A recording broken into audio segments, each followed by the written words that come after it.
Je m'appelle Adrien. J'ai 34 ans et ma famille a tenté de détruire ma vie par vengeance, pour finir par détruire la leur en s'introduisant chez un parfait inconnu avec des pieds de biche. Avant de vous raconter le moment glorieux et bouleversant où ils ont réalisé leur erreur depuis l'intérieur d'une salle d'interrogatoire de police, faites-moi une faveur et dites-moi d'où vous regardez dans les commentaires ci-dessous. C'est toujours incroyable de voir jusqu'où ces histoires peuvent voyager. Très bien, allons-y. L'appel est arrivé à 2 heures du matin. Vous savez, ce genre d'appel, celui qui vous arrache à un sommeil profond où votre cœur essaie immédiatement de s'échapper de votre poitrine avant même de savoir qui c'est. La pièce était plongée dans le noir, à l'exception de la lueur agressive et pulsante de mon téléphone sur la table de chevet. À côté de moi, Anna a bougé, laissant échapper un léger gémissement de protestation contre le dérangement. J'ai tâtonné pour prendre l'appareil, plissant les yeux contre la lumière crue. Numéro inconnu. Ma première pensée fut une urgence à la ferme de serveurs. Je travaille comme ingénieur logiciel principal et si un système tombe en panne, c'est moi qu'on appelle quelle que soit l'heure. Mais d'habitude, ces appels proviennent d'un contact enregistré. J'ai glissé pour répondre. Ma voix était épaisse de sommeil et d'irritation. Allô. Une voix d'homme, calme, officielle et complètement dépourvue de chaleur, a coupé le silence. Est-ce Adrien Miller ? Je me suis assis, les draps s'accumulant autour de ma taille. L'adrénaline a frappé mon système comme un shot d'espresso. Oui. Qui est-ce ? Ici l'agent Ramirez du département de police de Lakewood. J'appelle concernant vos parents, Richard et Eleanor Miller, et votre frère, Léo Miller. Mon souffle s'est coupé. Lakewood ? C'était ma vieille ville natale, à des centaines de kilomètres de l'endroit où j'étais assis à Austin. Je n'avais parlé à aucun d'eux depuis 5 ans. Pas un seul mot, pas une carte de Noël. Rien. Que s'est-il passé, ai-je demandé, la question ayant un goût de rouille dans ma bouche. Sont-ils morts ? C'était un réflexe, un vieil instinct que je pensais avoir tué il y a longtemps. Malgré tout ce qu'ils m'avaient fait, malgré la toxicité et le silence, le fil biologique était toujours là, bourdonnant d'une panique de basse tension. Ils sont physiquement indemnes, monsieur, a dit l'agent Ramirez. Son ton était inébranlable, professionnel. La voix d'un homme qui a tout vu et que rien n'impressionne. Cependant, ils ont été placés en garde à vue. Garde à vue, ai-je répété, faisant glisser mes jambes hors du lit. Le sol était froid contre mes pieds nus. Pourquoi ? Ils ont été appréhendés il y a environ 1 heure pour effraction criminelle, intrusion criminelle et destruction criminelle de propriété. J'ai serré l'arête de mon nez, essayant de comprendre ces mots, effraction. Mes parents avaient la 60aine. Mon père, Richard, avait de mauvais genoux et un tempérament colérique, mais ce n'était pas un cambrioleur. Ma mère, Eleanor, était une femme qui s'inquiétait de ce que les voisins pensaient si l'herbe était un quart de pouce trop haute. Et Léo, mon frère, était un gosse gâté et paresseux qui pensait que le travail manuel était quelque chose que les autres faisaient. Il ne s'introduirait pas dans une maison. Il embaucherait quelqu'un pour le faire et ensuite ne le paierait pas. Je ne comprends pas, ai-je bégayé. Où ? Chez qui ? Et puis l'agent Ramirez a prononcé les mots qui ont fait frissonner tout mon corps. Une sensation froide qui n'avait rien à voir avec la climatisation. Au 114 Willow Creek Drive. Les suspects ont insisté sur le fait qu'ils entraient dans la propriété de leur fils. Ils étaient assez bruyants à ce sujet pendant leur détention. Cependant, l'actuel propriétaire, une madame Evelyn Gable, a déclaré qu'elle ne les avait jamais vus de sa vie. C'est elle qui a appelé le 911 depuis sa salle de bain verrouillée pendant qu'il détruisait son salon. 114 Willow Creek Drive. Ma maison. Ou du moins c'était ma maison. Une étrange sensation de froid m'envahit. Ce n'était ni de l'appréhension ni de la peur. C'était quelque chose de tout à fait différent. Quelque chose de vif et de clair et d'une finalité dévastatrice. C'était la sensation d'un piège qui se referme. Mais ce n'était pas moi qui avais la jambe dans les mâchoires de métal. Je me suis levé et j'ai marché jusqu'à la fenêtre de mon appartement, regardant les lumières scintillantes d'Austin. « Monsieur Miller, êtes-vous toujours là ?» a demandé l'agent. « Je suis là », dis-je. Ma voix était calme maintenant, le sommeil complètement disparu. J'écoute. Compte tenu de la gravité des dégâts, les estimations préliminaires sont d'environ 40 000 $. Et le fait qu'ils aient revendiqué une relation familiale avec le propriétaire aux agents intervenants, nous avons besoin que vous veniez ici. Ils exigent de vous parler. Ils affirment que vous allez régler tout ce désordre. J'ai failli rire. Un son amer et rauque qui est resté coincé dans ma gorge. Bien sûr qu'ils le pensaient. Ils pensaient que j'étais leur filet de sécurité. Ils pensaient que j'étais leur homme à tout faire. Ils pensaient que le monde fonctionnait comme ils voulaient qu'il fonctionne parce qu'ils étaient les Miller et que j'étais juste Adrien, la ressource à exploiter. Je serai là, dis-je. C'est 4 heures de route. Gardez-les séparés si vous le pouvez. Nous l'avons déjà fait, monsieur. Conduisez prudemment.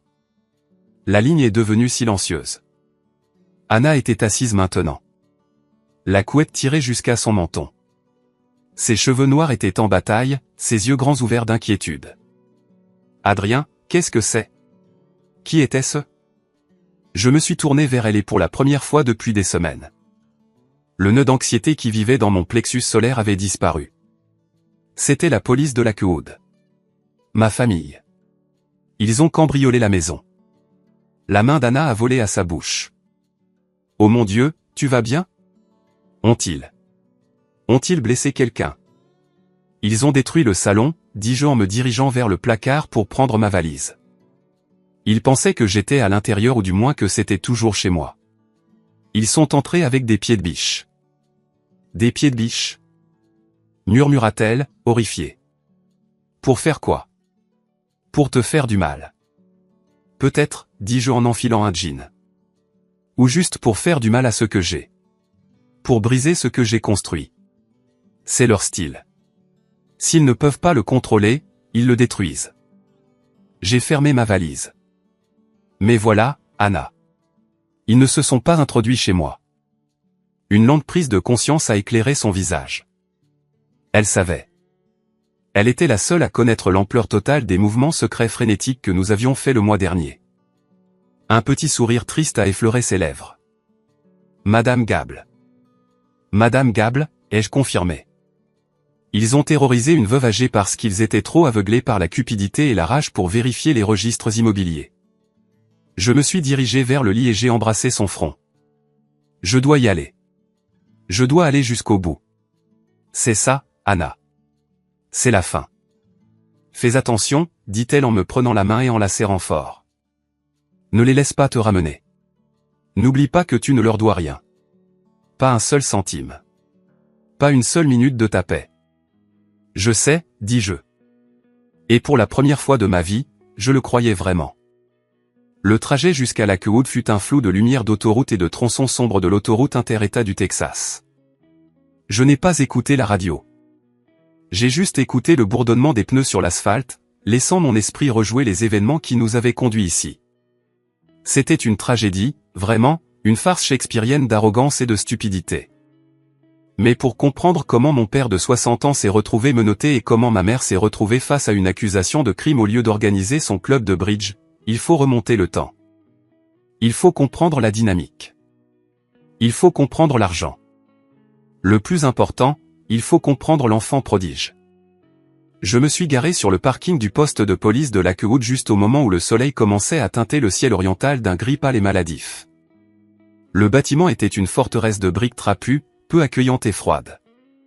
J'ai garé ma voiture, une berline raisonnable et fiable, rien à voir avec les locations flashy que Léo aimait exhiber, et j'ai pris une grande inspiration. L'air sentait le béton humide et la pluie imminente. Je suis entré dans le hall, les lumières fluorescentes bourdonnant au-dessus. L'agent Ramirez m'a rencontré à la réception. Il avait l'air fatigué, une tasse de café en polystyrène à la main. C'était un homme imposant, solide, avec des yeux qui m'ont évalué en une fraction de seconde. « Monsieur Miller, c'est moi, dis-je. Merci d'être venu si rapidement. Ça a été une nuit intéressante. Où sont-ils? Salle d'interrogatoire B. Ils ont renoncé à leur droit de garder le silence de manière assez libérale, a dit Ramirez sèchement. Surtout pour crier à quel point vous êtes ingrat et que tout cela est un malentendu. Votre frère pleure. Votre père menace de poursuivre le département. Ça a l'air juste, dis-je. Et Madame Gable? Le visage de Ramirez s'est durci. Elle est très choquée. Son fils est avec elle maintenant. C'est une femme coriace, mais avoir 3 personnes qui défoncent votre porte-fenêtre à 1 heure du matin avec des armes. Ça laisse des traces. Elle veut porter plainte. Elle parle d'une action civile pour les dommages et le stress émotionnel. Son avocat est déjà au téléphone. Bien, dis-je. Elle devrait. Ramirez a incliné la tête, m'étudiant. Vous ne semblez pas surpris. Je ne le suis pas, dis-je. Je suis juste fatigué. Eh bien, ils vous attendent. Ils semblent penser que vous pouvez agiter une baguette magique et faire disparaître les crimes. Ils n'arrêtent pas de parler d'affaires de famille. J'ai laissé échapper un court rire sans humour. Agent Ramirez, les personnes dans cette pièce ont cessé d'être ma famille il y a 5 ans. Aujourd'hui, je ne suis qu'un témoin de leur autodestruction. Ramirez a hoché la tête lentement. Par ici, il m'a conduit dans un couloir stérile, le linoléum grinçant sous mes chaussures. Nous nous sommes arrêtés devant une porte lourde avec une petite fenêtre renforcée. Regardez, a-t-il dit. J'ai avancé et j'ai regardé à travers la vitre. Ils étaient là. Mon père, Richard, affalé sur une chaise en métal, le visage rouge d'effort et de colère, son coûteux polo déchiré à l'épaule. Ma mère Éléanore, le visage strié de larmes de mascara, se rongeant nerveusement les cuticules. Et Léo, mon frère Léo, il était recroquevillé dans le coin, la tête dans les mains, se balançant d'avant en arrière. Il semblait petit. Il semblait pathétique. Et ils n'avaient absolument aucune idée que le piège dans lequel ils étaient tombés était de leur propre fabrication. Pour vraiment comprendre pourquoi je n'ai ressenti aucune pitié en regardant mes parents derrière cette vitre, il faut comprendre la chronologie. Il faut remonter le temps de 5 ans. J'avais 29 ans alors, travaillant comme ingénieur logiciel junior. Pendant cette longue année, depuis la fin de mes études, j'avais vécu comme un moine. Pendant que mes amis partaient en voyage à Cabo ou achetaient de nouvelles voitures, je conduisais une Honda Civic de 10 ans avec un pare-choc fissuré et un lecteur de cassette qui ne jouait qu'une seule face. Je prenais un sandwich au jambon pour le déjeuner tous les jours. Mon appartement était une boîte à chaussures dans un quartier douteux de la ville où les sirènes étaient ma berceuse. J'ai fait tout cela pour une seule raison, un acompte. Je voulais une maison, pas seulement un bâtiment, mais une forteresse. Un endroit qui était à moi, où personne ne pouvait me dire quoi faire, où personne ne pouvait envahir mon espace. Grandir dans le foyer Miller signifiait 0 intimité et des critiques constantes. La propriété était donc mon rêve ultime de liberté. Et j'y étais enfin parvenu. J'avais exactement 120 000 $ sur un compte d'épargne à haut rendement. C'était la plus grande fierté de ma vie. C'était mon sang, ma sueur et mes vendredis soirs manqués condensés en un solde bancaire. Ce samedi-là, je me suis rendu chez mes parents pour notre dîner familial mensuel obligatoire. Le chéquier de mon compte d'épargne me brûlait littéralement les doigts. J'allais faire une offre sur un petit logement la semaine suivante, et naïvement, stupidement, je voulais partager la nouvelle. Je voulais qu'il soit fier de moi. La maison sentait le poulet rôti et le polish au citron, comme d'habitude. Ma mère. Éléanore m'a serré dans ses bras à la porte. C'était une étreinte lâche et distraite. Ses yeux cherchaient déjà par-dessus mon épaule, cherchant la véritable star du spectacle. Léo est-il déjà là, a-t-elle demandé en me relâchant. Salut, maman. Contente de te voir aussi, dis-je, réprimant un soupir. Non, je ne l'ai pas vu. Mon père, Richard, était dans son fauteuil en train de regarder du golf. Il m'a grogné un signe de reconnaissance. Adrien conduit toujours cette vieille épave. Elle me mène de A à B, papa, dis-je en entrant dans le salon. C'est une horreur dans l'allée, a-t-il marmonné. Les voisins parlent. 20 minutes plus tard. La porte d'entrée s'est ouverte brusquement. Léo est arrivé. Léo avait 31 ans, 2 ans de plus que moi, mais il possédait la maturité émotionnelle d'un adolescent. C'était l'enfant prodige. Il avait le charme, le sourire, la chevelure, et un cimetière de projets de devenir riche rapidement qui avait échoué, que mes parents avaient joyeusement financé. Il est entré vêtu d'un costume sur mesure qui coûtait plus cher que ma voiture. Faisant tourner un trousseau de clés sur son doigt. Désolé d'être en retard, les gars, a-t-il annoncé, sa voix retentissante. J'ai eu une réunion avec des investisseurs. De grandes choses se passent. Énorme. Ma mère a pratiquement couru vers lui, son visage s'illuminant d'une manière qu'il ne faisait jamais pour moi. Oh, Léo, raconte-nous tout. Tu as faim. Nous nous sommes assis pour dîner. Le poulet rôti était sec, mais personne ne l'a remarqué parce que Léo tenait la vedette. Alors, dit Léo, se penchant en arrière et prenant une gorgée de vin. Vous savez que j'étudiais la prochaine grande vague technologique, n'est-ce pas? La crypto est morte. L'avenir, c'est la propriété numérique distincte combinée à des sources de protéines durables. J'ai failli m'étouffer avec une pomme de terre. Quoi? C'est un projet NFT soutenu par l'élevage de grillons, a dit Léo, ses yeux fous d'une intensité maniaque que je connaissais trop bien. Nous vendons des jetons numériques de grillons individuels. Les gens les achètent. Nous élevons les grillons, fabriquons de la farine riche en protéines, et les détenteurs de jetons obtiennent un pourcentage du rendement. C'est l'avenir de l'alimentation et de la finance, tout en un. Je l'ai regardé. Léo, ça a l'air fou et comme une pyramide de Ponzi. Tu n'as juste pas la vision, Adrien. Léo a claqué, son sourire disparaissant. Tu es un travailleur, tu codes tes petites lignes et tu reçois ton petit salaire. Je suis un entrepreneur. Je bâtis des empires. Exactement. Mon père a renchéri, me pointant du doigt avec sa fourchette. Ton frère a de l'ambition, Adrien. Tu pourrais apprendre quelque chose de lui. J'ai mordu ma langue. De l'ambition?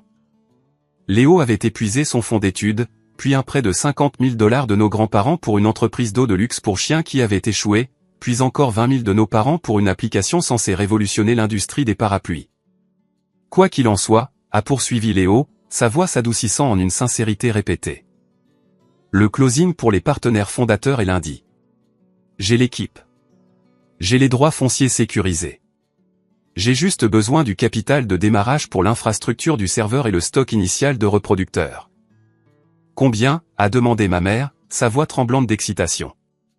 120 000 $, a dit Léo, le chiffre est resté suspendu dans l'air, aspirant tout l'oxygène de la pièce. Mais 120 000 $. Je me suis figé. J'ai regardé Léo. Il me regardait directement. Il savait. Je ne sais pas comment. Peut-être qu'il a vu un relevé bancaire que j'avais laissé traîner. Peut-être qu'il a juste deviné en fonction de la façon dont je vivais à l'économie, mais il savait. C'est beaucoup d'argent, mon fils. Mon père a dit, fronçant les sourcils. Nous sommes un peu à court après le dernier investissement. Je sais, papa, dit Léo, et puis il a tourné son sourire charmeur vers moi. Mais Adrien non. Ma mère s'est tournée vers moi. Adrien, quoi, ai-je dit, ma prise sur ma fourchette se resserrant jusqu'à ce que mes jointures blanchissent. Tu as des économies, n'est-ce pas, dit Léo sans détour. Tu as thésaurisé ce salaire pendant des années, vivant dans cette décharge, conduisant cette épave. Tu dois avoir une belle pile d'argent qui ne fait rien. Ça ne fait pas rien, dis-je, ma voix basse. C'est pour une maison. J'achète une maison la semaine prochaine. Une maison? Léo a raillé. L'immobilier est un investissement de dinosaure. Adrien, c'est une croissance exponentielle. Nous parlons de rendement multiplié par 10 en 6 mois. Tu mets l'argent, je bâtis l'entreprise, et je t'achète 2 maisons pour Noël. Non, dis-je. Le silence qui a suivi était lourd et dangereux. Excuse-moi, a dit mon père, posant son verre brusquement.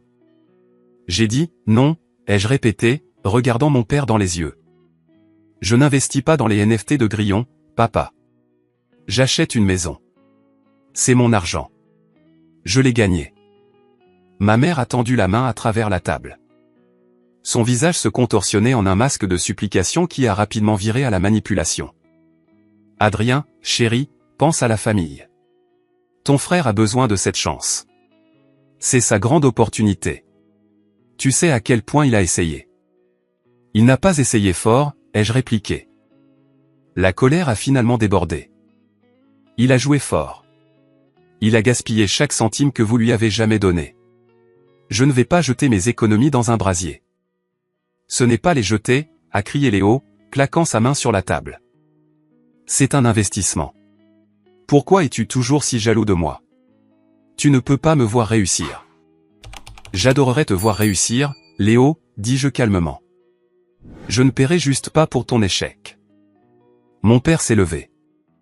C'était un homme imposant, et il utilisait sa taille pour intimider. Ça suffit, Adrien. C'est assez. J'ai accepté, dis-je en me levant aussi. Je pars. Si tu franchis cette porte avec cet argent, a tonné mon père, son visage devenant d'un violet dangereux. Tu tournes le dos à cette famille. Nous nous entraidons. C'est ce que font les Miller. Si tu es trop égoïste pour aider ton frère à réaliser ses rêves, alors tu ne mérites pas de faire partie de cette famille. Je les ai regardés, vraiment regardés. J'ai vu ma mère qui soutenait un narcissique. J'ai vu mon père qui me harcelait pour soutenir son fils préféré. Et j'ai vu Léo me regarder avec une pure arrogance, attendant que je cède comme je l'avais toujours fait. L'argent est pour Léo, a dit mon père, sa voix tombant en grognement. Transfère-le-lui lundi ou ne reviens pas pour Noël. N'appelle pas. Tu es mort pour nous. Ce fut un choc de l'entendre dit si clairement. Le prix de leur amour était exactement de 120 000 $. C'était une transaction et c'était une mauvaise affaire. J'ai regardé mon père. Tu es sérieux? Tu me rejettes pour de l'argent. Je te rejette pour la loyauté, a-t-il craché. Quelque chose en moi a cédé. Mais ce n'était pas un craquement de brisure. C'était le claquement d'une chaîne qui se brise. Je me sentais plus léger. D'accord, dis-je. D'accord. Ma mère a cligné des yeux, confuse. D'accord, tu vas le faire. Non, dis-je, d'accord, j'ai fini. Si tel est le prix de cette famille, je ne peux pas me le permettre. Et franchement, je ne veux pas l'acheter. J'ai jeté ma serviette sur la table. Bonne chance avec les grillons, Léo. Je me suis retourné et j'ai marché vers la porte. J'ai entendu ma mère commencer à gémir. Un son fort et théâtral destiné à me culpabiliser pour que je m'arrête. J'ai entendu mon père crier des menaces concernant mon héritage, sur la façon dont je reviendrais en rampant lorsque j'échouerais. Je ne me suis pas arrêté. Je suis sorti dans l'air frais de la nuit, je suis monté dans ma vieille Honda et je suis parti. J'ai acheté ma maison la semaine suivante. J'ai changé mon numéro de téléphone la semaine d'après, et pendant 5 ans, j'ai été un fantôme pour eux. Je pensais être libre. Je n'avais pas réalisé que les personnes toxiques sont comme des mauvaises herbes. Ce n'est pas parce que vous les coupez que vous avez les racines. Et les racines poussaient sous terre, attendant le bon moment pour m'étrangler à nouveau. 5 ans, c'est long. En 5 ans, on peut reconstruire une vie. Et c'est exactement ce que j'ai fait. J'ai acheté cette petite maison sur Willow Creek Drive. Ce n'était pas un manoir, mais elle était parfaite. 2 chambres, un grand chêne dans la cour avant, et un garage où je pouvais enfin installer un atelier de menuiserie. J'ai passé mes week-ends à poncer des parquets et à peindre des murs. J'ai planté un jardin. Chaque fois que je tondais la pelouse, je ressentais un profond sentiment de paix vibrante. C'était à moi. Personne ne pouvait me chasser. Personne ne pouvait exiger que je la vende pour des jetons de grillons. Ma carrière a décollé aussi. Sans le fardeau émotionnel du drame familial, je me suis concentré sur mon code. J'ai été promu ingénieur principal, puis chef d'équipe. Mon salaire a doublé, puis triplé. J'ai commencé à mieux m'habiller. J'ai échangé la Honda contre un SUV fiable. Et j'ai rencontré Anna. C'était une médecin, une urgentiste avec des nerfs d'acier et un rire qui pouvait remplir une pièce. Nous nous sommes rencontrés dans un café où je codais et elle décompressait après une garde de 12 heures. Elle a remarqué le manuel Python sur ma table. J'ai remarqué qu'elle buvait un quadruple espresso à 16 heures. Anna était tout ce que ma famille n'était pas. Honnête, solidaire et saine d'esprit. Quand je lui ai parlé de mon éloignement, elle n'a pas jugé. Elle a juste tenu ma main et a dit, « La famille, c'est ce que tu choisis, Adrien. » Nous étions heureux. Nous planifions un avenir. Puis vint le courriel. Il arriva un mardi, enfoui dans mon dossier de spam. La ligne d'objet était en majuscule. Urgence vie ou mort. C'était de ma mère. Mon doigt plana au-dessus du bouton de suppression. J'aurais dû appuyer dessus. J'aurais dû l'envoyer dans le vide numérique, mais les mots, vie ou mort, se sont accrochés à ce vieux centre de culpabilité de mon cerveau. Et si l'un d'eux avait un cancer? Et si mon père avait une crise cardiaque? Je l'ai ouvert. Adrien, s'il te plaît. Je sais que nous n'avons pas parlé. Je sais que tu es en colère, mais Léo a des problèmes. De vrais problèmes. De mauvaises personnes sont impliquées. Ils vont lui faire du mal. S'il te plaît, rencontre-nous. Nous avons besoin de ton aide. Pas pour nous, mais pour la vie de ton frère. Maman, je l'ai montré à Anna ce soir-là. C'est un piège, a-t-elle dit immédiatement, coupant des légumes pour le dîner. C'est toujours un piège, Adrien. Je sais, dis-je, arpentant la cuisine. Mais et si ce n'était pas le cas? Et s'il était réellement en danger? Si quelque chose lui arrivait et que j'ignorais cela, je ne sais pas si je pourrais vivre avec ça. Il te manipule, a-t-elle averti, me pointant un couteau. Mais je vois que tu ne dormiras pas tant que tu n'auras pas vérifié. Va les rencontrer. Mais promets-moi une chose. Tu ne leur promets pas d'argent. Pas un sou. Je promets, dis-je. J'ai fait les 4 heures de route pour l'AQO d'un samedi.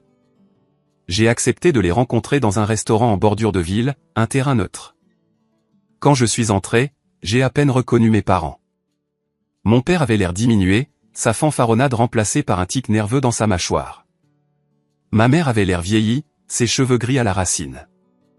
Et Léo ressemblait à un homme au bord de la crise de nerfs. Il était agité, pâle, en sueur malgré la climatisation. Mais j'ai remarqué qu'il portait une Rolex. Et dehors, je l'avais vu arriver dans une toute nouvelle Porsche Cayenne en leasing. C'était une contradiction frappante, le désespoir drapé de luxe. Je me suis glissé dans la banquette en face d'eux. Vous avez 10 minutes. Adrien, ma mère a respiré, tendant la main vers la mienne. Je l'ai retirée. Elle a tressailli. Merci d'être venu.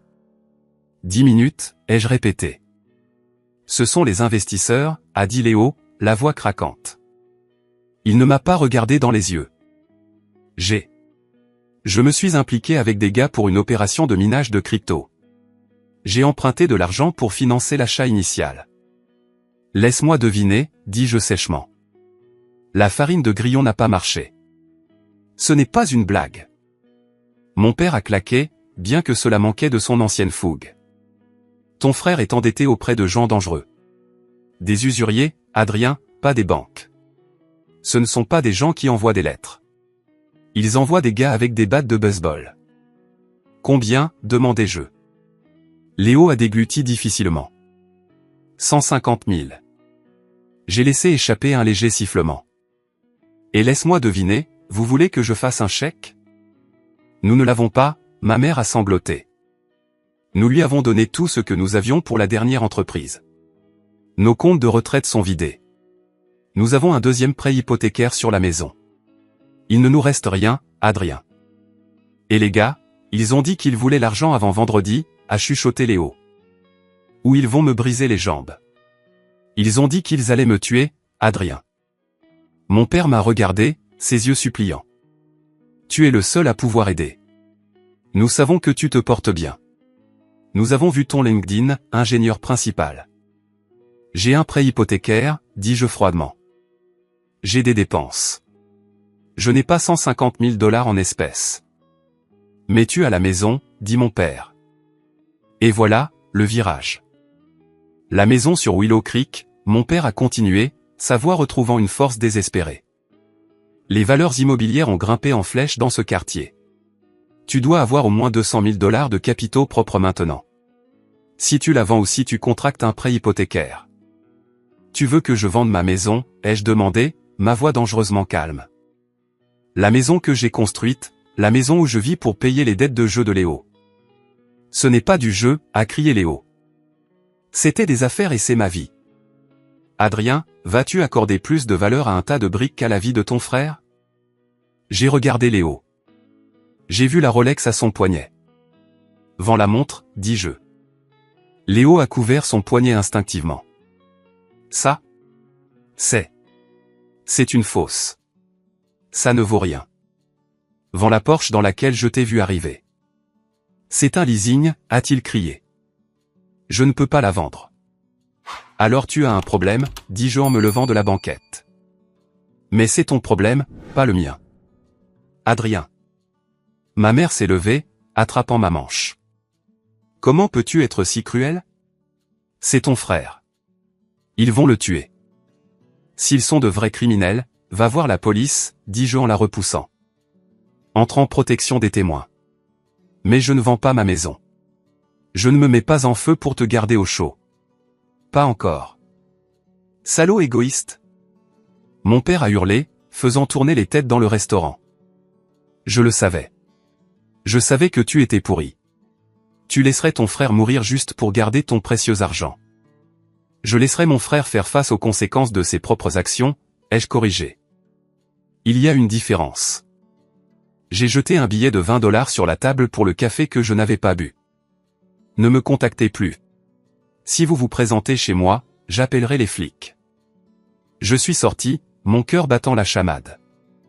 Je me sentais mal, non pas parce que je me sentais coupable, mais parce que je réalisais l'étendue de leur délire. Ils croyaient vraiment que j'existais uniquement pour servir Léo. Je pensais que c'était la fin. Je pensais avoir tracé la ligne. J'avais tort. Je n'avais pas tracé une ligne. J'avais déclaré la guerre et ils étaient sur le point de lancer une offensive qui ferait passer les 5 dernières années pour un pique-nique. Le harcèlement a commencé 48 heures plus tard.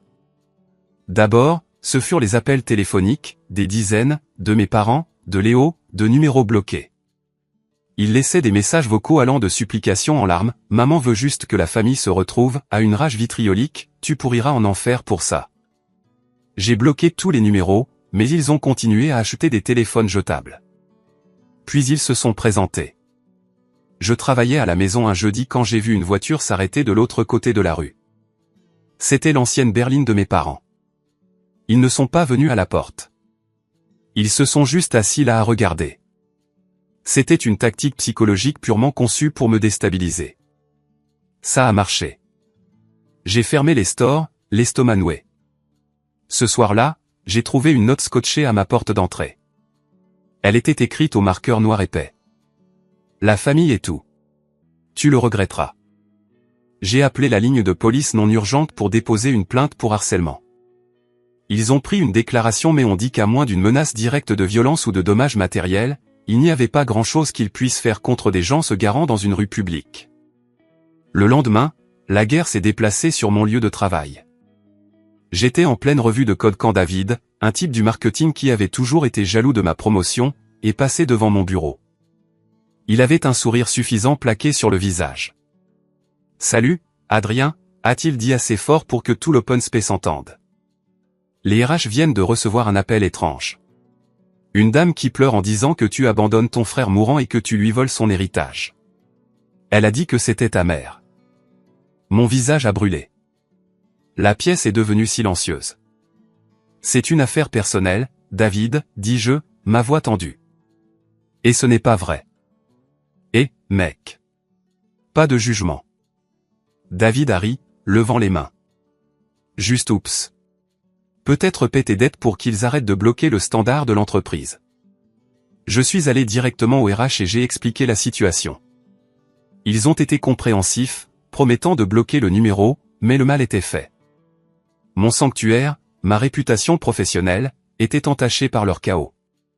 Cette nuit-là, j'ai atteint mon point de rupture. Mon téléphone a sonné. C'était mon oncle Jean. L'oncle Jean était le jeune frère de mon père, mais il avait toujours été l'oncle cool. Il m'avait acheté ma première bière, m'avait emmené voir des matchs de baseball. Je ne lui avais pas parlé depuis des années, mais j'avais toujours un faible pour lui. Je pensais que peut-être, juste peut-être, il appelait pour être la voix de la raison. J'ai répondu, oncle Jean. « Salut, mon petit », a-t-il dit. Sa voix semblait tendue. « Écoute, j'ai entendu parler de la situation avec Léo. Si tu appelles pour me dire de vendre ma maison, économiste à salive, dis-je, me frottant les tempes. Non, non, a dit Jean rapidement. Je sais que ton père est intense, mais Adrien, tu dois comprendre, c'est Jean à qui Léo doit de l'argent. Ils sont réels. J'ai peur pour lui. Jean, Léo ment. Tu le sais. Je sais, Jean a soupiré. Mais regarde, entre nous, je m'inquiète des dommages collatéraux. Si Léo tombe, il pourrait entraîner d'autres avec lui. Que veux-tu dire? Je veux dire, écoute, j'ai mis de l'argent dans cette entreprise aussi, a admis Jean. Juste un petit 20 000 $ pour l'aider à démarrer. S'il fait défaut à ces requins ou quoi que ce soit, je ne reverrai jamais cet argent, et j'en ai besoin. Adrien, l'opération de la hanche de ma femme approche.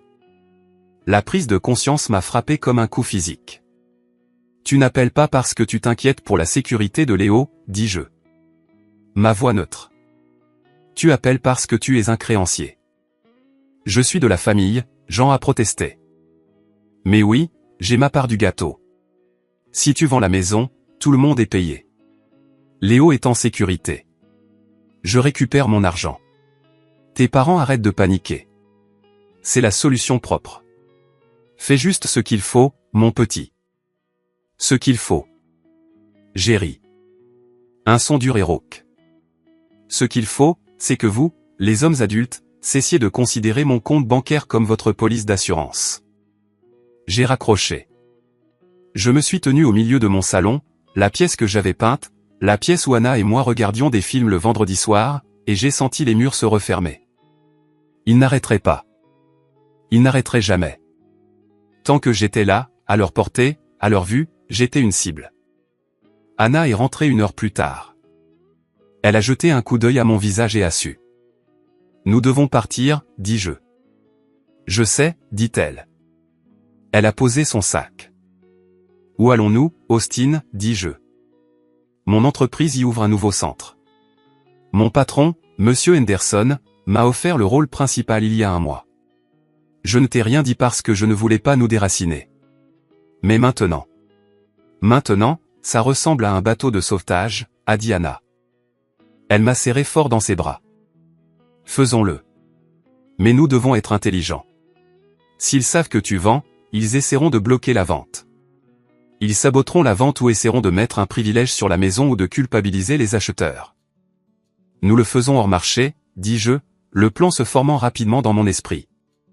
Vente rapide, acheteur au comptant uniquement, pas de panneaux à vendre dans le jardin. Nous disparaissons dans la nuit. La semaine suivante fut un tourbillon d'opérations secrètes. J'ai contacté une agente immobilière, Carole, spécialisée dans les transactions discrètes et haut de gamme. Je lui ai dit la vérité. J'avais une situation de harcèlement, ce qui n'était pas un mensonge, et je devais vendre rapidement. Elle a trouvé Madame Gable. En 3 jours, Madame Gable était parfaite. Une veuve aisée cherchant à réduire la taille de sa maison dans un quartier tranquille. Elle a offert de l'argent, 5% en dessous du marché avec une clôture en 30 jours. J'ai accepté immédiatement. Nous avons fait nos valises en secret. Nous avons déménagé les cartons la nuit. Mais voici le coup de maître, le détail qui allait finalement conduire à la nuit des pieds de biche. Je n'ai pas complètement vidé la maison. J'ai laissé le garage plein de vieilleries. De vieilles boîtes de peinture, une tondeuse à gazon cassée, quelques taches d'huile. J'ai laissé les stores du salon tirés mais inclinés de sorte que l'on pouvait voir une lueur de lumière. J'ai mis une minuterie sur une lampe bon marché. De la rue, le 114 Willow Creek Drive avait exactement le même aspect. Il semblait occupé. Il semblait que je me tairais, refusant de céder. J'ai remis les clés à Madame Gable un vendredi matin. Le vendredi après-midi, Anna et moi traversions la frontière de l'État pour le Texas. Je me sentais plus léger que l'air. J'ai bloqué tous les numéros, supprimé mes médias sociaux et j'ai disparu. Mais le silence pour un narcissique n'est pas une limite, c'est un défi. Et comme ils ne pouvaient pas me joindre par téléphone, ils ont décidé de me joindre avec du fer. Alors que je déballais des cartons dans notre nouvel appartement à Austin, profitant du premier sommeil paisible que j'avais eu depuis des mois, la cocotte minute à la queue haute explosait. J'ai appris plus tard les détails grâce au rapport de police et aux aveux, mais le tableau qu'il peignait était saisissant. Une fois que j'étais parti et silencieux, la date limite pour la dette de Léo était passée. Les investisseurs, qui n'étaient en fait que des agences de recouvrement agressives et des parents en colère comme l'oncle Jean, menaçaient de poursuites judiciaires. Léo était au bord de la faillite. La façade de l'enfant prodige s'effondrait. C'est Chloé, la femme de Léo, qui a allumé la mèche. Chloé était une femme discrète, du genre à sourire poliment au dîner et à ne pas dire grand-chose. Mais sous cette passivité se cachait une vipère.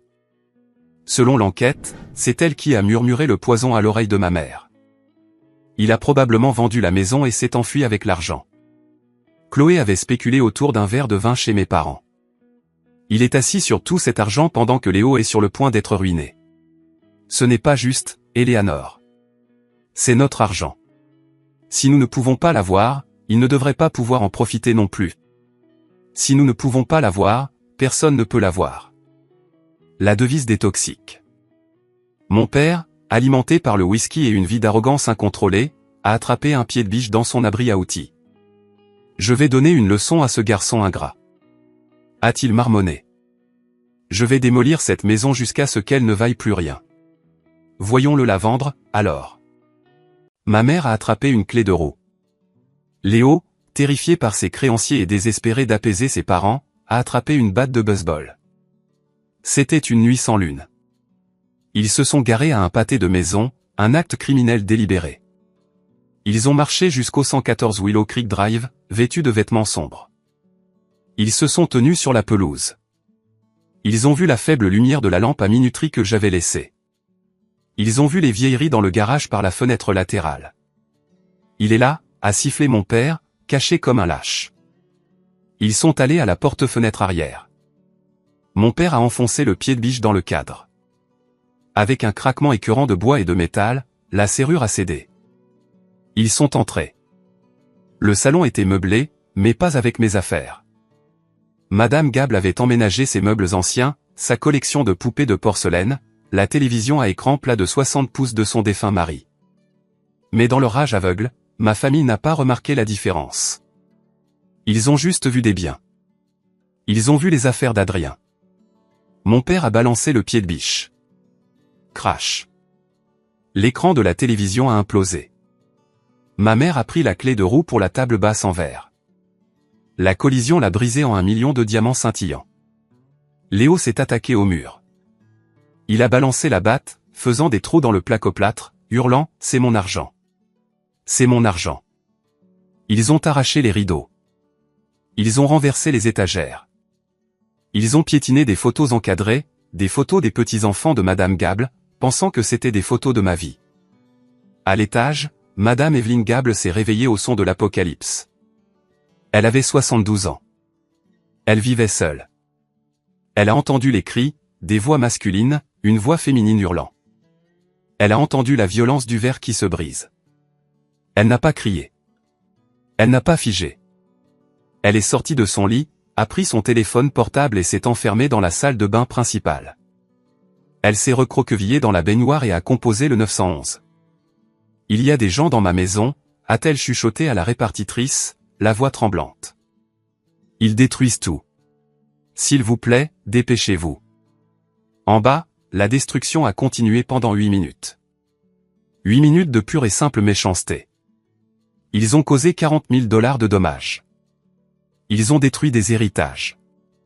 Ils ont violé la sainteté d'un foyer de la manière la plus agressive possible. Ils reprenaient juste leur souffle, debout au milieu des ruines du salon, ressentant le coup d'adrénaline de leur justice. Quand les lumières bleues et rouges ont inondé la fenêtre d'entrée, ils n'ont pas couru. Ils étaient si délirants, si convaincus de leur droit de me discipliner qu'ils sont restés là et ont attendu la police. Lorsque l'agent Ramirez a défoncé la porte d'entrée, leur ordonnant de se jeter au sol, mon père a en fait laissé tomber le pied de biche et a hurlé « Ça va, agent. Nous réglons juste une dispute familiale. C'est la maison de mon fils. » Il criait toujours cela alors qu'il le menottait. Il criait toujours cela alors qu'il le poussait à l'arrière du véhicule de police. Ce n'est qu'une fois au poste, traité et relevé d'empreintes digitales, que la première fissure dans leur réalité est apparue. Ce n'est qu'au moment où Ramirez leur a dit que le propriétaire de la maison portait plainte et que son nom n'était pas Adrien. Et cela nous ramène au moment où je suis entré dans la salle d'interrogatoire. L'air de la salle d'interrogatoire était vicié, sentant la sueur et la peur. Le miroir s'entint refléter mon propre visage épuisé un instant avant que je ne me concentre sur les 3 personnes assises autour de la table en métal. Ramirez a ouvert la porte et je suis entré. La réaction a été immédiate. Adrien. Ma mère s'est levée brusquement de sa chaise, bien que les menottes tintant contre la table la retenaient. Oh, Dieu merci. Dis-leur. Dis à ces idiots qui nous sommes. Mon père s'est redressé, tentant de retrouver son aura patriarcale malgré sa chemise déchirée et ses entraves. Il était temps que tu te montres. C'est du harcèlement, Adrien. Arrestation illégale. Tu dois leur dire de nous libérer immédiatement. Nous te disciplinions juste. Un père a le droit de discipliner son fils. Léo m'a juste regardé, ses yeux rougis. Arrange ça, a-t-il mimé. Juste arrange ça. J'ai tiré la chaise métallique en face d'eux et je me suis assis lentement. Je n'ai rien dit pendant un long moment. Je les ai juste regardés. J'ai regardé les gens qui m'avaient élevé, les gens qui étaient censés me protéger, et je n'ai rien ressenti. La peur avait disparu. La culpabilité avait disparu. Tout ce qui restait était une clarté froide et dure. Me discipliner, ai-je demandé, ma voix calme. Tu sais ce que tu as fait. Mon père a rugi, claquant son poing sur la table. Tu as abandonné ta famille. Tu as volé cet argent, les capitaux propres qui appartenaient à ton frère. Nous sommes allés à cette maison pour te montrer que tu ne peux pas te cacher de tes obligations. Nous avons détruit tes petits jouets pour te montrer ce qu'est une vraie perte. Oui. Léo a renchéri, sa voix devenant géniarde. Tu nous as forcés à faire ça, Adrien. Si tu avais juste payé la dette, rien de tout cela ne serait arrivé. J'ai regardé l'agent Ramirez, qui était appuyé contre le mur dans le coin, les bras croisés, regardant le spectacle. Il m'a fait un signe de tête à peine perceptible. Je me suis retourné vers mon père. Tu as raison sur une chose, papa, dis-je. Tu as détruit beaucoup de choses ce soir. La police a dit que les dommages s'élevaient à près de 40 000 $. Cette télévision antique, la collection de porcelaine, le placoplâtre sur mesure. L'assurance couvrira. Mon père a ricané. Ne sois pas si dramatique. Laisse juste tomber les accusations et nous rentrerons à la maison. Je ne peux pas laisser tomber les accusations, dis-je. Comment ça, tu ne peux pas, ma mère a hurlé. Tu es notre fils. Tu dois. Je me suis penché en avant, posant mes mains sur la table métallique froide. Je voulais m'assurer qu'ils entendaient chaque syllabe. Je ne peux pas laisser tomber les accusations, dis-je. Parce que je ne suis pas la victime. Ils ont cligné des yeux. Un silence confus est tombé sur la pièce. Quoi, a demandé Léo stupidement. Vous ne vous êtes pas introduit chez moi, dis-je. J'ai vendu le 114 Willow Creek Drive il y a 3 semaines. Je n'y vis pas. Je n'en suis pas propriétaire. Je ne possède pas un seul objet à l'intérieur de cette maison. La couleur s'est drainée du visage de mon père si vite qu'on aurait dit un rideau qui tombe. Sa bouche s'est ouverte et fermée, mais aucun son n'est sorti. Tu l'as vendu, murmura ma mère. Vente hors marché, vente au comptant, ai-je expliqué sans pitié, à une charmante femme nommée Madame Evelyn Gable. C'est une veuve de 72 ans. C'est elle qui se cachait dans la salle de bain pendant que vous brisiez la télévision de son mari avec un pied de biche. C'est elle qui a appelé le 911 parce qu'elle pensait qu'elle allait être assassinée par un gang de lunatiques. Non. Léo a gémi. Non, non, non. Oui, dis-je. Vous n'avez pas discipliné votre fils. Vous avez commis une effraction criminelle et un vandalisme aggravé contre une parfaite inconnue, une femme âgée vulnérable, et elle porte plainte, pleinement. Mais nous avons dit à la police que c'était votre maison, mon père a balbutié, la sueur commençant à perler sur son front. Nous avons admis que nous étions là pour détruire ma propriété, j'ai fini pour lui. Oui, vous l'avez fait. Vous avez avoué l'intention du crime sur bande, mais le crime que vous avez réellement commis est bien pire. Adrien, tu dois nous aider. Ma mère a commencé à pleurer. Mais cette fois, ce n'était pas le faux cri manipulateur. C'était le hurlement terrifié d'une femme voyant sa vie s'achever. Il parle de prison. Des années en prison. Je sais, dis-je. L'effraction criminelle entraîne une peine minimale obligatoire dans cet État, surtout compte tenu de la valeur des dommages. Appelle-la. Mon père a supplié. Sa fierté s'était complètement évaporée. Appelle cette Madame Gable. Paie-la. Utilise ton argent. Donne-lui tout ce qu'elle veut pour qu'elle retire la plainte. Tu as de l'argent, Adrien. Sauve-nous. Je me suis levé. La chaise a raclé bruyamment le sol. Non, dis-je. Quoi? J'ai dit, non, mon argent est pour ma famille. J'ai dit, regardant chacun d'eux à tour de rôle, et vous avez clairement fait comprendre il y a 5 ans que je ne fais pas partie de la vôtre. Vous m'avez dit que si je ne payais pas pour Léo, j'étais mort pour vous. Eh bien, j'honore vos souhaits. Adrien, s'il te plaît. Léo a crié, essayant de bondir à travers la table, mais étant retenu par ses menottes. Je suis désolé.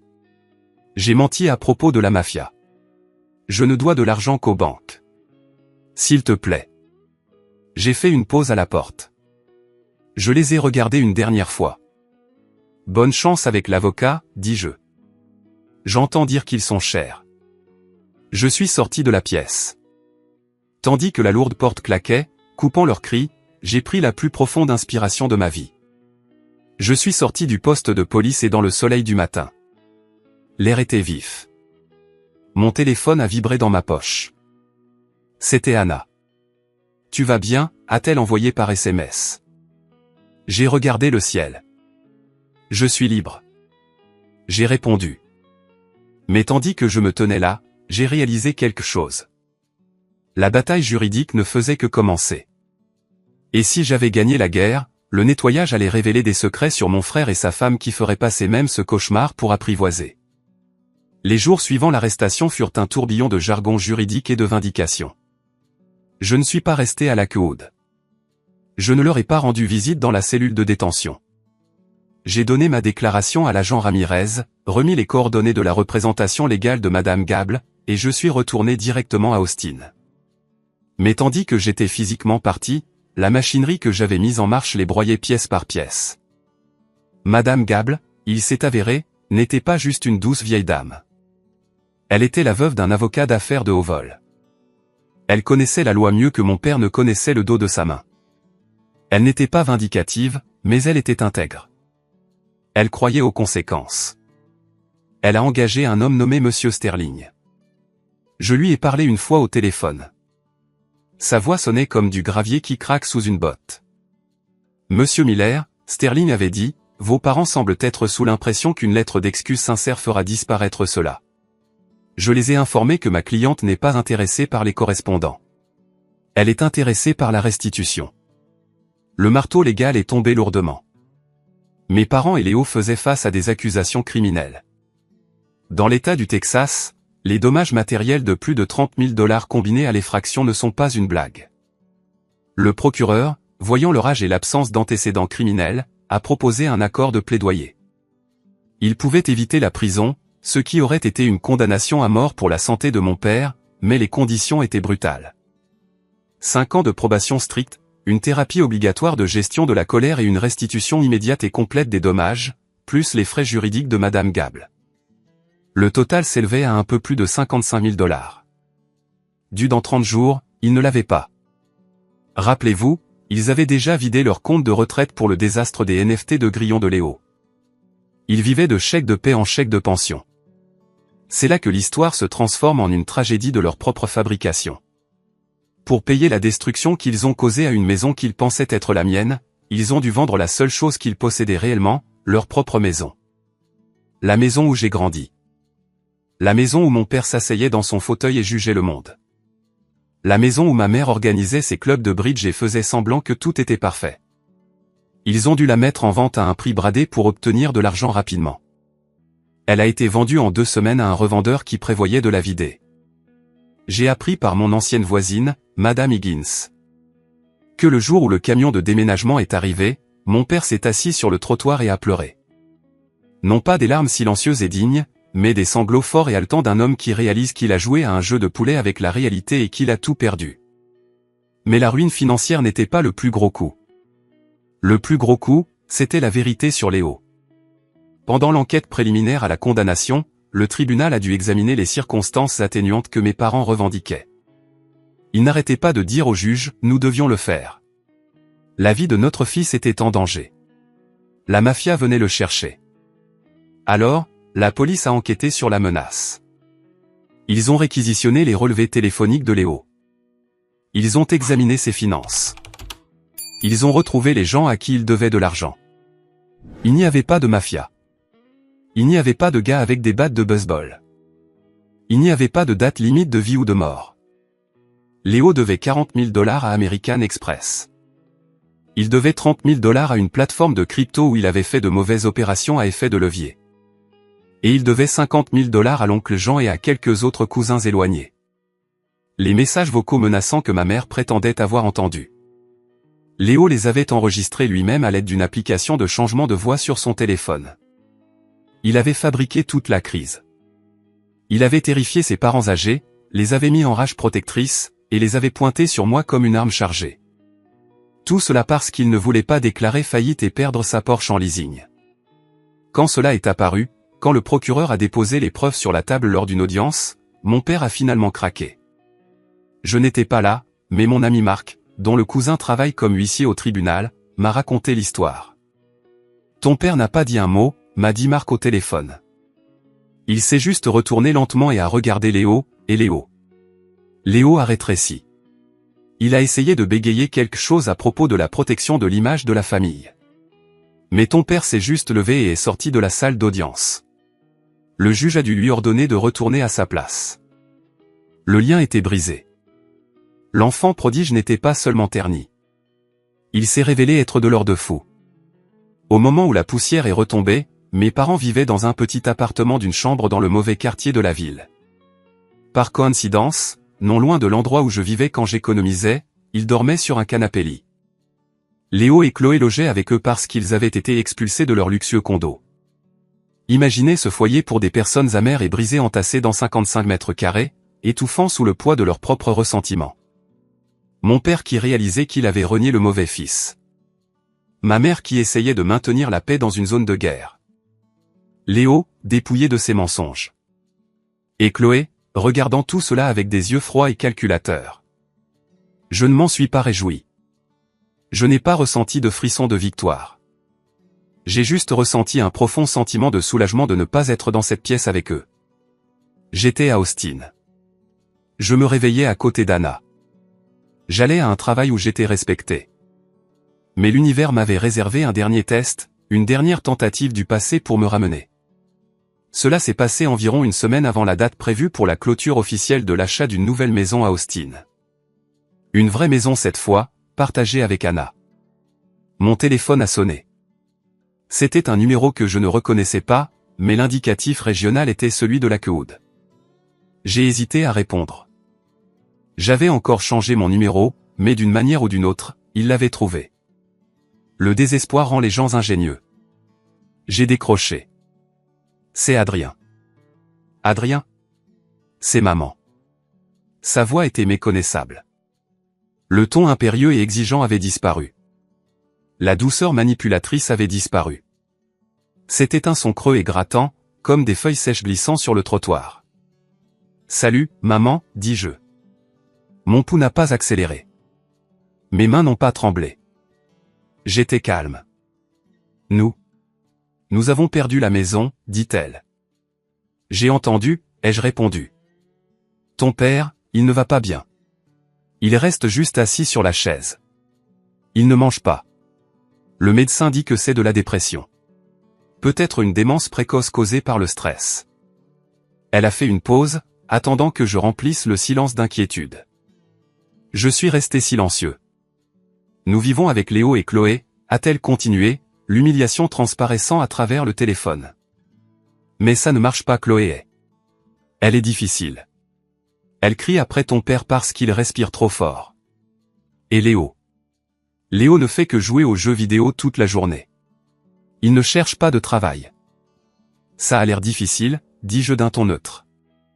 C'est impossible, a-t-elle murmuré. Nous ne pouvons pas rester ici, Adrien. Nous devons trouver notre propre logement, juste un petit appartement, un studio, n'importe quoi. Mais avec les paiements de restitution qui saisissent la pension de ton père, nous ne pouvons pas nous permettre la compte. Nous ne pouvons même pas nous permettre les frais de dossier. Je savais ce qui allait arriver. Nous avons besoin de 5 000 $, dit-elle. Juste un prêt. Je promets que nous te rembourserons. S'il te plaît, Adrien. C'est ton père. Je suis ta mère. Nous dormons sur un matelas par terre. Mon dos. Je ne peux plus le faire. Cela aurait été si facile. J'avais l'argent. 5000 $ n'étaient rien pour moi maintenant. Je pouvais faire le chèque sans même le ressentir. Cela apaiserait leur souffrance. Ce serait la bonne chose à faire pour un bon fils. Mais ensuite, je me suis souvenu du pied de biche. Je me suis souvenu du message, la famille et tout. Tu le regretteras. Je me suis souvenu du restaurant où mon père m'avait dit que j'étais mort pour lui parce que je ne financerais pas une arnaque. Si je leur donnais de l'argent maintenant, je ne les aidais pas. Je leur apprenais qu'il n'y avait pas de conséquences finales. Je leur apprenais que s'ils me faisaient assez de mal, je finirais par les payer pour qu'ils s'arrêtent. Maman, dis-je. Oui. Sa voix s'est élevée, pleine d'espoir. Te souviens-tu de ce que papa m'a dit à table il y a 5 ans quand j'ai refusé de donner mes économies à Léo? Adrien, c'était. Nous étions en colère. Nous ne le pensions pas. Il a dit, tu ne fais plus partie de cette famille. Il a dit que j'étais mort pour vous. S'il te plaît, elle sanglotait. Ne fais pas ça. Je ne fais rien, dis-je doucement. Je respecte juste votre décision. Vous avez tracé la ligne. Vous avez fixé les conditions. Vous avez choisi Léo. Vous avez tout misé sur Léo. Et maintenant, vous devez vivre avec Léo. Il nous détruit, a-t-elle gémi. Il vous a détruit il y a longtemps, maman, dis-je. Vous lui avez juste donné le marteau. Je ne peux pas vous sauver des gens que vous avez choisi d'être. Je vous souhaite le meilleur. Vraiment, mais je ne suis pas votre plan de retraite, et je ne suis pas votre filet de sécurité. Adrien, n'ose pas raccrocher. Si tu raccroches, J'ai appuyé sur le bouton rouge. La ligne est devenue silencieuse. J'ai regardé le téléphone pendant longtemps. Puis je suis allé dans les réglages et j'ai bloqué le numéro. Je suis sorti sur le balcon. Le coucher de soleil du Texas peignait le ciel de rubans orange et violets. Anna était à l'intérieur, préparant le dîner. Je pouvais sentir l'ail et le basilic. Je n'étais pas seul. Je n'étais pas orphelin. J'étais un homme qui avait amputé un membre gangreneux pour sauver le reste du corps. Ça faisait mal, mais la guérison avait déjà commencé. 1 an plus tard, Marc est venu nous rendre visite à Austin pour la pendaison de crémaillère. Nous étions assis dans le jardin, buvant des bières fraîches. La nouvelle maison était magnifique, ouverte, aérée, pleine de lumière, sans coin sombre, sans secret. Alors, dit Marc, se penchant en arrière sur sa chaise. Tu veux le dernier épisode de l'incroyable famille Miller? J'ai souri. Vraiment? Oui, un peu. C'est le final de la série. Très bien, dis-je. Vas-y. Léo et Chloé sont divorcés, dit Marc. Finalisé la semaine dernière. Surprise, surprise, ai-je marmonné. Mais voici le clou du spectacle, Marc a souri, se penchant. Apparemment, pendant la procédure de divorce, les SMS de Chloé sont sortis. Elle ne soutenait pas seulement les mauvaises idées de Léo. Elle était l'architecte. C'est elle qui l'a poussé à simuler les menaces de la mafia.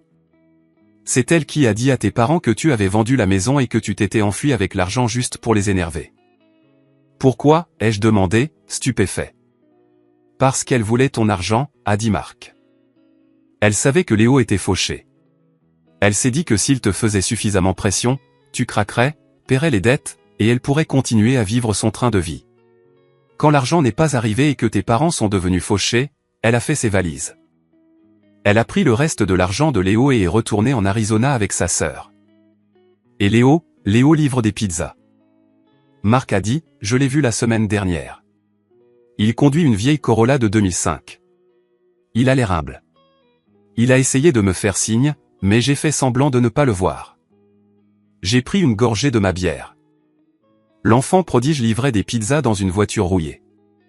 Les parents qui exigeaient la loyauté vivaient dans la pauvreté. Le frère qui avait été rejeté était assis dans son propre jardin, entouré d'amour et de succès. Le karma ne fonctionne pas toujours selon notre calendrier. Cela n'arrive pas toujours quand nous le voulons, mais parfois, si vous tenez bon et refusez de jouer le jeu, les pièces tombent exactement là où elles doivent être. Anna est sortie de la maison avec un plateau de collation. Elle m'a embrassé la joue et s'est assise à côté de moi. « De quoi parlez-vous, les gars ?» a-t-elle demandé. « De l'histoire ancienne, » dis-je, lui prenant la main. Nous parlions juste de la beauté de la vue d'ici. J'ai regardé ma vie. Elle n'était pas parfaite. J'avais encore des cicatrices. J'avais encore des cauchemars parfois à propos de mon père frappant à ma porte. Mais ces moments étaient de plus en plus rares. J'avais construit cela non pas avec l'argent de la famille, non pas avec un héritage, non pas avec des manipulations. Je l'avais construit avec un travail acharné, avec la vérité, et avec le courage de dire non. J'ai serré la main d'Anna. « Prête pour le dîner ?» a-t-elle demandé. « Oui, dis-je, j'ai faim. S'il y a une chose que je veux que vous reteniez de mon histoire, ce n'est pas l'argent. Ce n'est pas les pieds de biche ou les arrestations. C'est la définition de la famille. Pendant longtemps, j'ai pensé que la famille était une obligation biologique. J'ai pensé que c'était une dette dans laquelle j'étais né, une que je devais payer pour le reste de ma vie, peu importe à quel point les taux d'intérêt augmentaient. Je pensais que dire non à mes parents faisait de moi une mauvaise personne. Mais j'ai appris à la dure que la loyauté toxique n'est qu'un esclavage avec un meilleur nom. Vous avez le droit de choisir votre paix. Vous avez le droit de fermer la porte aux gens qui ne frappent que lorsqu'ils veulent vous prendre quelque chose. Vous avez le droit de redéfinir la famille non pas par le sang mais par le comportement. Ma famille n'est pas les gens qui partagent mon ADN. Ma famille, c'est Anna. Ma famille, c'est Marc. Ma famille, ce sont les amis qui m'ont soutenu quand je n'avais rien à offrir que moi-même. Cela m'a coûté cher d'apprendre cela. Cela m'a coûté ma maison d'enfance, ma relation avec mon frère, et des années de chagrin. Mais en me tenant ici aujourd'hui, libre et heureux, je peux vous dire que cela en valait chaque centime.